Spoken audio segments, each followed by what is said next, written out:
understand that this brother, Marcus Garvey, born 1887 in Jamaica, wanted to start a school. Dr. Califani was talking about. He wanted to start a school for people in Jamaica.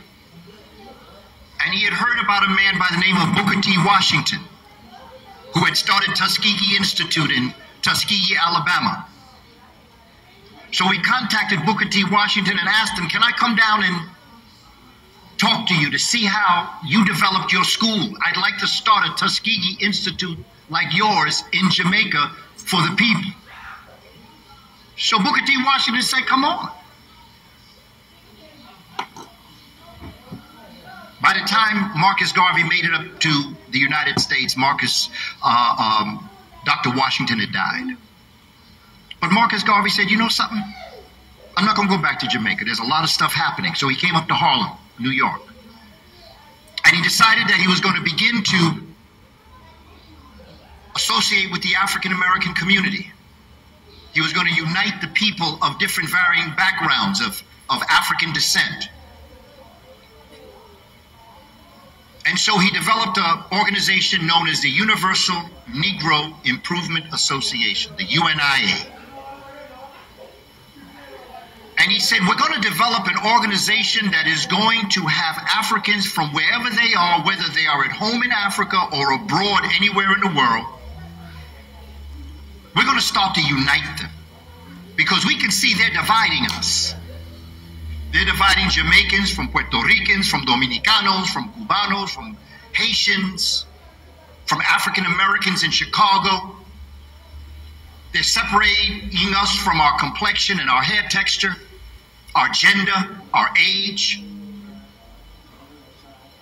The UNIA is going to unite all this.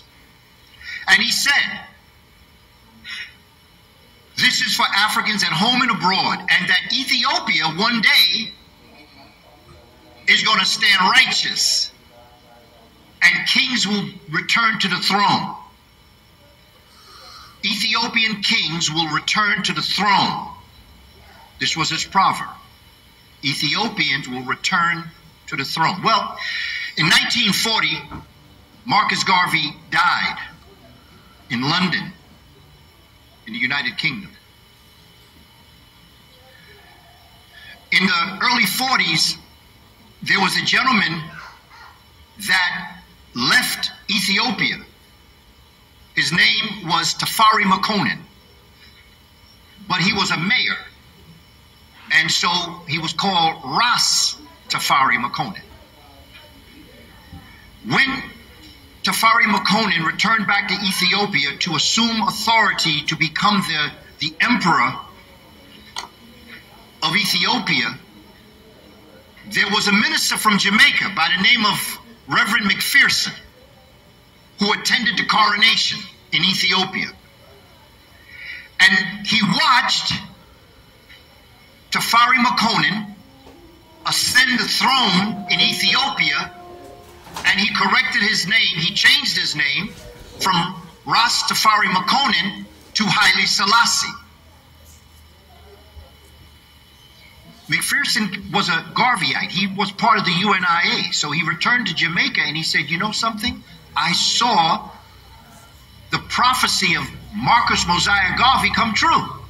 I watched an Ethiopian ascend to become a king in Ethiopia. So he started a movement. But he didn't take the coronation name. He took his given name. He let the Makonnen go to the side, but he said this movement is going to be called Rastafari.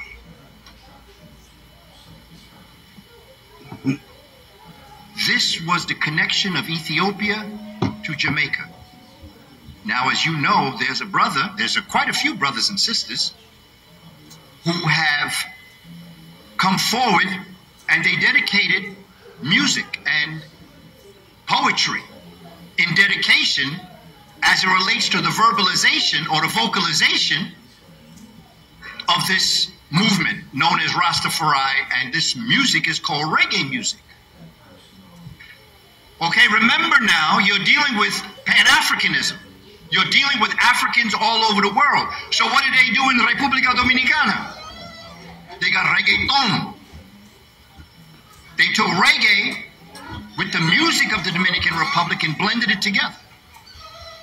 Pan-Africanism. We're all one. And that becomes important, young people. Because I'm hearing too many of us talk about each other. Oh, those Africans over there. This African-American talking about an African as if it's separate. Pan-Africanism says that we're all the same by matter of degree. You can go to Puerto Rico, right in the middle of the island, there is a place known Luisa Aldea. African people there. Bomba y Plena is the music that came out of Africans. Go to the Dominican Republic. Okay, when Africans were brought to the Dominican Republic, they were made to work in the fields. And they were chained right leg to left leg. They were chained together to work in the fields. And to pass the time away, these Africans would move from side to side. Okay? And pretty soon, like Africans do, they put their hips into it. Okay? And that's merengue. That's where the merengue came from. We don't know our history. We don't know who we are. We separate ourselves. They've made us ashamed of Africa. They made us think that Africans are primitive. When Dr. Calfani was talking about the Benin city, I can take you to Nigeria. And I can take you to a place known as Eredo, E-R-E-D-O. Don't believe me? You can Google it. E-R-E-D-O. Google it. There is a city in Eredo that is a walled city of 100 square miles.